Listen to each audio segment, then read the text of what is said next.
So here we are on the second episode of the negotiation series, and here we are going to discuss the hidden 80% of the negotiation. People think that negotiation starts when two people sit on a table to discuss about a deal, but it starts way before, when you think of a deal. For example, when you think of buying a phone, you start researching about it, the price, the features, and what not. Likewise, when you want to do a deal, when you want to indulge yourself in a deal with a person, you need to prepare, right? You need to prepare. Now, how are you going to prepare? Let's see. First of all, understand that preparation is the real power. So when two parties are going for a deal, the party which have been prepared is likely going to win the negotiation. This is a raw truth. Now, preparation means knowing your target price. You should know that if you are going to buy something or if you are going to sell something, you are going to put a target price that if I will buy, I will buy in this much price, not a single rupee more or less. Other thing is your maximum limit. So if I am going to buy a phone, so I'll keep my target price, for example, 12,000 rupees, and maximum I can pay is 15,000 rupees, not a single penny more.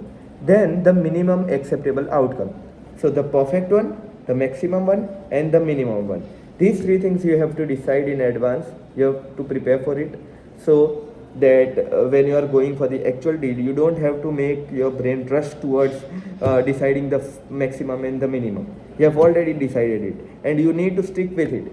You can't change it that, oh, I have decided 15,000, 2,000 more, let's do it and say 17,000. No, you need to stick to your plan. Now, number three is information is the biggest weapon. Now, if I am going to buy a gaming console and I don't know a single thing about it, I don't know how they are being priced, I don't know about the different generations of a gaming console, I don't know about the market price, and I directly go and demand $10 for a gaming console, this would be the stupidest thing I could ever do. So you need to know the information. Information is the biggest asset while negotiation. You need to know everything or every major information about the asset you are going to deal with, right? Competitors offer, sellers urgency. This is a very important thing. So we have talked about when negotiation starts, right? The preparation, and now we are on the third point, which is information. You should know, this is a very important thing. You should know why the seller is selling the product. Is there any fault in the product? Or I am just giving an example. It could be anything. For example, you are negotiating for the sake of an increment in your salary. You need to know that why the employer is paying you. What's the reason? If there is urgency, if you think that the employer, don't have any person for the employment, if you think he urgently needs someone, so there are high probability that he would be accepting your increment offer. Likewise, if someone wants emergency funds, he wants money and he has urgency, then he would sell the product or sell anything in a much lower price. He would be accepting your offer. Like imagine yourself in a situation where you want urgent money, you want to sell your car to get arrange that money. Now a seller comes, you want to utilize that money right now, today only. You want that amount today only. You went there, offered $100,000 for that car. Now the person who had come to buy the car knows that you have urgency to buy that car, to sell that car. The person who has come to buy that car knows that you want money very urgently. He can use it to manipulate the offer. He knows that you have to sell it today only. So he could offer 70,000, he could offer 80,000, and you don't have any other option than accepting the offer. Though you are getting loss, though you don't want to, but because it's urgent, you will. So likewise, if you think the same thing from the buyer's point of view, if you are a buyer and you know that the person ahead of you, he wants to sell the thing or he wants you to join the firm, so you know why. The question is why. Why is he selling? Why is he hiring you? If you know this, then you gotta go at this. You will get this. Now, other thing is buyer's demand. If you are a seller, you should know why the buyer is buying the product. If I am a seller, I am selling my Xbox, and I think that the buyer has an emotional connection for gaming, has a emotional side in his heart towards the gaming console, and he wants it. He has been saving the amount. He has been thinking about it from past few months. Then I know that he will buy the product. He is going to buy the console no matter what, because he is doing and thinking about it from several months. So it doesn't mean that I am going to directly demand 1 lakh rupees from him, but I can get a good deal. It means, so if you are a buyer, you need to know the seller's demand. If you are a seller, you need to know the buyer's demand. Why is he buying? Why is he selling? Now the fourth point is BATNA, B-A-T, bet, N-A-N-A. It means best alternative to a negotiated agreement. So I'll give myself an example. I recently bought an Xbox One S 500 GB and I wanted to sell it. I got an offer from OLX and Facebook Marketplace. So on Facebook I got an offer of 14,000 rupees. On OLX I got an offer of 10,000 rupees. So for me the BATNA would be 10,000 rupees offer from OLX. So if I am unable to crack the offer of Facebook Marketplace, the person from there, I would definitely go with the OLX offer. So you should have an alternate offer. Then the emotional control. We should never indulge ourselves in any. We should have control over our emotion. We should not bring ego during the deal. We should not rush for the deal. We should not make the person ahead pressurized, giving him call and call, again and again calling him, again and again texting him. This is how you ruin a perfect deal. You should never do it. Then wanting to win. You want to win. You just want to win. You have asked for 1 lakh, for example, you want 1 lakh. You don't, the animal brain, you have the concept, your mind is working like an animal brain. It has detected a threat. I want to win. I want 1 lakh rupees. Not a single penny less. So you should not do that. You should have control over the emotions. Then understanding the other side. What does the other person want? What pressure are they under? What problem are they trying to solve? These are the notes which I am reading and explaining. So don't think that I am just reading. Okay, so these things we have already discussed, that we need to understand why the person is selling or buying the product. Then framing the deal. The way you present an offer matters. Directly going and I want to sell this car in 5,000 rupees. That won't work, right? You have to tell the person that why he should buy it from you.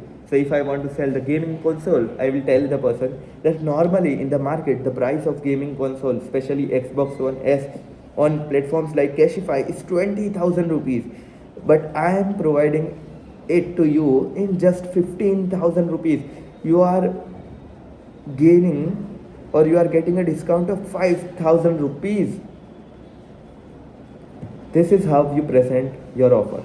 Then silence is a negotiation tool. People are uncomfortable with silence. If you make an offer and stay quiet, the other person often starts explaining, adjusting, or conceding. Talking too much is losing leverage. So we should not be like, oh, I have a gaming console, it's Xbox One S 500 GB and it has 4 games, it has an original controller and I have never used it and blah blah blah blah blah blah blah blah blah blah blah. So it would make the person who is buying think that such an annoying person I won't buy it from him. So silence is a tool in negotiation. Present the deal, present the information, and calmly wait for the reply. Then the first offer effect. The first number mentioned strongly influences the final deal. If someone says 10,000 first, the negotiation usually stays around the range. So, smart sellers do this often. I have myself experienced this. For example, if a person is selling a bag, a person is selling this bag to me. He wants to sell this bag to me at the price of 500 rupees. If he's smart businessman, what will he do? He would quote the price 800 rupees. And my brain will think that, oh, this bag cost will cost me 800 rupees. I need to take this deal in 500 rupees. And the seller exactly wants this. The seller wants to sell that bag in 500 rupees. And after buying that bag, I'll think, oh, I got 300 rupees of discount.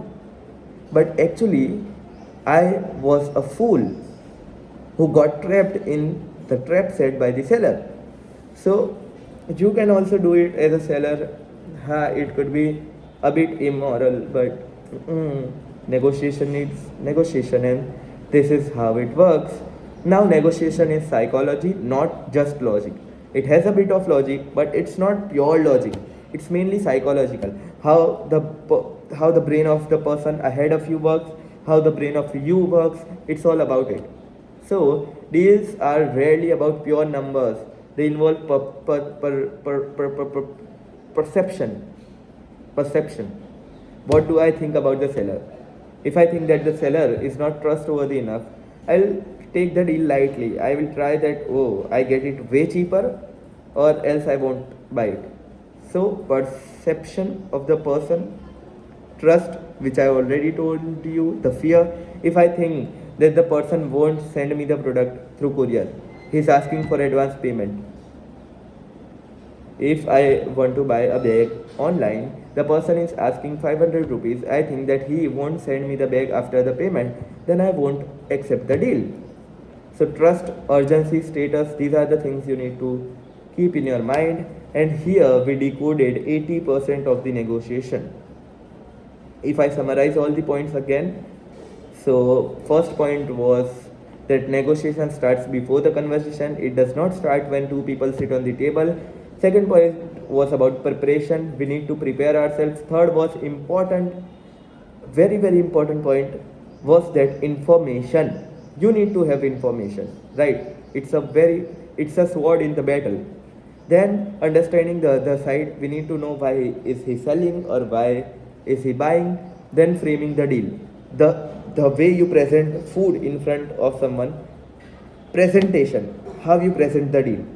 Then Batna, you should have a second alternative, the best offer. Then silence, don't do blah blah blah blah blah blah in the negotiation thing. And here we come to the end of episode 2. And in episode 3, we are going to see furthermore, we are going to explore more about negotiation. And in these 7 episodes, I can guarantee you that you will become a bit expert. Like in 13 minutes of or 14-15 minutes of episode, a single episode, you can't be an expert, right? You need to practice. Next time when you go to buy something or sell something, you try these tactics. You keep in your mind what I told you. Make sure from next episode onwards you make notes on whatever I am explaining it to you. I know these videos which I create are raw, and I don't use, in this specific video I have even didn't use a single visual thing. But if you, conceptual learning is a very great thing. If you hear something, if you listen something with the aim of clearing the concept, then you will guaranteedly, you'll 100%, I can guarantee you, you will understand the concept way better than any other explanation. So these visuals and all are not important. The mindset, the aim, if you aim towards conceptual learning, you want to clear the concepts, it will be, because I'm not speaking some alien languages, or it's not rocket science, it's just basic, it's logic, it's psychology. So let's meet in episode 3.